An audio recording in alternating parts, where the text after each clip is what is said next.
ફૂટ લાગે હા ફૂટ આઈ કઈ મોડો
बोलो सदगुरु देव की, सदगुरु कबीर साहेब की, धनी धर्मदास साहेब की, गुरु महाराज की, चार गुरुवंश 42 की, सद्लोकवासी भक्तराज महेश भाई साहेब की, उनके माता पिता की, उनके गुरु गोविंद की, आज के आनंद की बंदगी बंदगी बंदगी साहेब।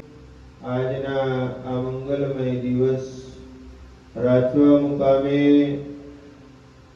અમારા પરમ ભક્ત શ્રી મહેશભાઈ જેઓ સતલોકવાસી થયા એ દિવંગત આત્માને સદગુરુ પરમાત્મા એમના ચરણારવિંદની અંદર સતલોક નિજધામની અંદર પરમ શાંતિ અર્પે એવા પવિત્ર ભાવ સાથે એમના પૂરા પરિવાર ભેગા મળીને સાહેબના સાત્વિક યજ્ઞ ચલાવવા ચૌકારતી કરવામાં આવી।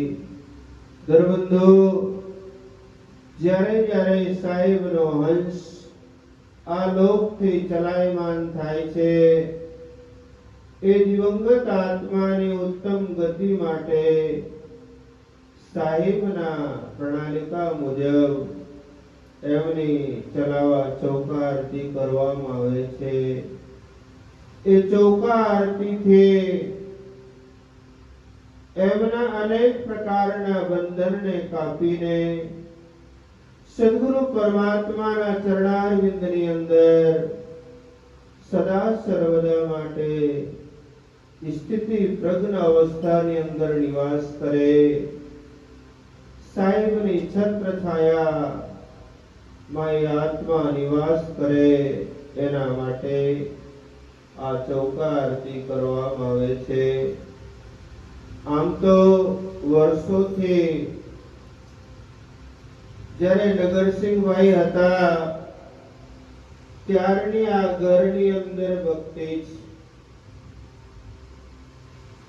એમના ધારાસભ્યના સમયકાળની અંદર જાહો જલાલી સાથે પ્રયાગરાજ સાહેબના બે પ્રોગ્રામ આ ઘરની અંદર થયું. એમાં આખું લીમખેડા, બારિયા, ધાનપુર આ તમામ વિસ્તારના સંતો ભક્તો ભેગા મળી એક નગરસિંહભાઈનો આત્મીયતાનો સંબંધ, વર્ષોના પ્રેમ અને ભાવ સાથેના સંકળાયેલો પરિવાર. ત્યારથી જ આ ઘરની અંદર સાઈબની અવિરત કૃપા અને આશીર્વાદ રહી છે. હમણાં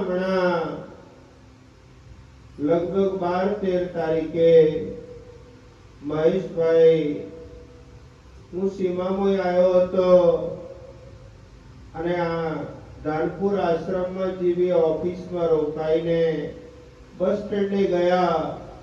મને મહેશભાઈ ત્યાં મળ્યા અને મને કહ્યું કે બાપુ ઘરે ચાલો.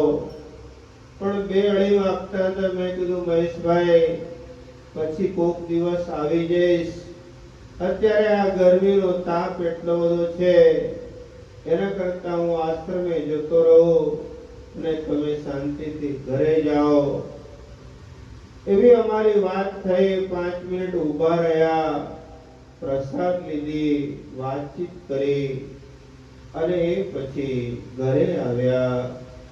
હું આશ્રમમાં ગયો અને એના પછી અધિક મહિનાની શરૂઆત હતી એટલે મારે અયોધ્યા કાર્યક્રમમાં જવાનું હતું અને ત્યાંથી આવ્યા અને તરત જ અમારા બગુરા સાહેબનો ફોન આવ્યો કે મહેશભાઈને આવું થયું છે. એ વાતને જાણીને અમને અત્યંત દુઃખની લાગણી થઈ. પરંતુ ધર્મબંધુ, કુદરતના વિધાન આગળ તમારું ને મારું કોઈનું ચાલતું નથી.